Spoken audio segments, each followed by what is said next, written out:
A missile named Mac. That's me.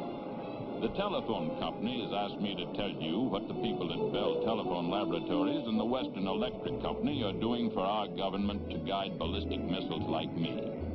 You know, we travel at speeds of over 15,000 miles an hour toward targets thousands of miles away.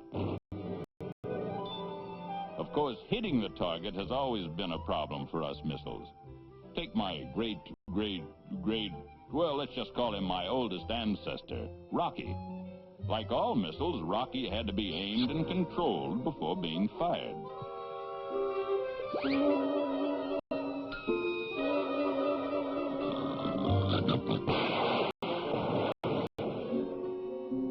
Then along came the arrow, which had a bow and string as well as a man to aim and control this miniature missile.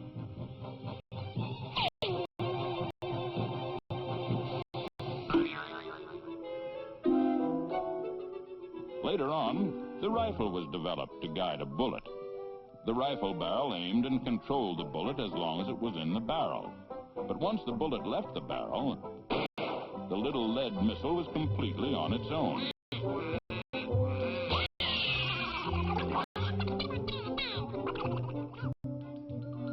All of us ballistic-type missiles are on our own after we leave the gun barrel stage of aim and control.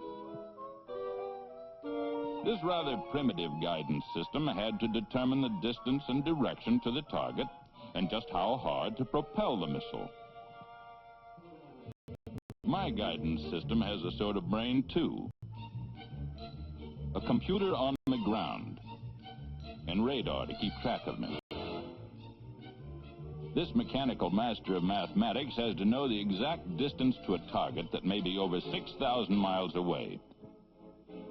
And to make the job more difficult, the rotation of the Earth keeps the distant target moving. To complicate the problem further, I am traveling at a speed of 300 miles a minute, fast enough to get me from San Francisco to New York in about 10 minutes. Whether or not I hit the target is determined in about the first 5 minutes of flight. That's how long my engines burn. So that's how long I'm under control. That's my gun barrel stage. During this time, I have to be guided in exactly the right direction to reach exactly the right speed at the instant my engine's cut off and my nose cone is released. Because even if I'm aimed right, if I am traveling 1 foot per second too fast or too slow when my engine's cut off, my nose cone will miss the target by a mile. So you see, long before I'm fired, scientists and engineers have figured out exactly what I should do to hit the target and have fed the information into the computer. This information includes distance, effective gravity, my engine power, Earth's rotation, many things. And it's all used in guiding me to my target and controlling my speed. Now, I'm going to let you in on just what is done in those first few critical minutes to make sure my nose cone reaches the target. The computer will communicate with me by radio signals until my engine's cut off.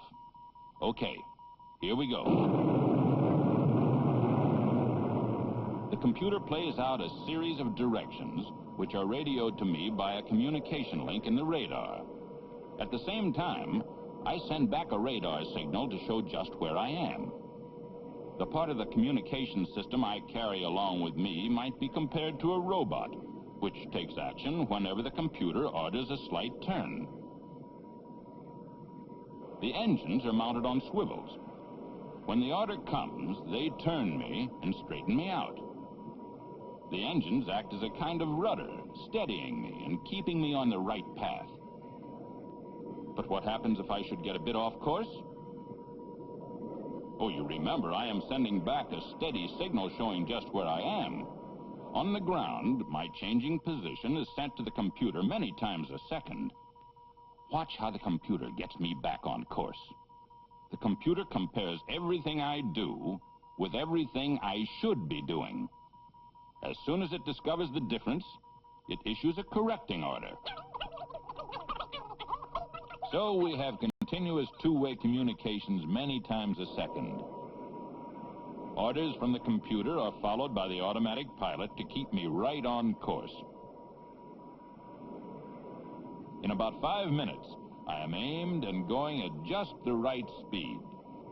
The computer tells my engines exactly when to cut off and drop away. There goes my first engine. There goes the second. Now I'm out of the gun barrel stage. My nose cone is on its own for the rest of the journey. This system with the computer on the ground is called command guidance. It's one of the most accurate systems ever invented. While we missiles help the armed forces keep the peace, we also serve as rockets helping the National Aeronautics and Space Administration to put satellites in orbit. Boosting a satellite is much like launching a missile. A satellite is just sent on a different mission, out where nature's laws keep it in orbit. Remember Echo 1, the first satellite used in experimental telephone communications? It was successfully inserted into orbit by the Bell Laboratories Western Electric Guidance System.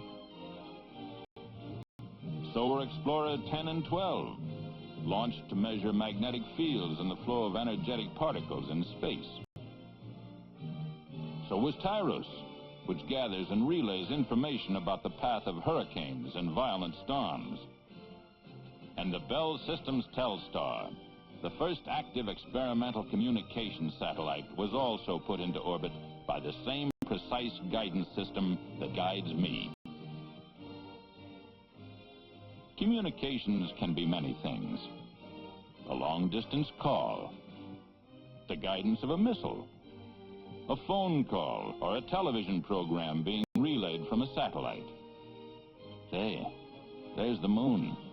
I may even be guided up there sometime in the future. But no matter where I'm sent, it's nice to know that this precise guidance system will guide me to my destination.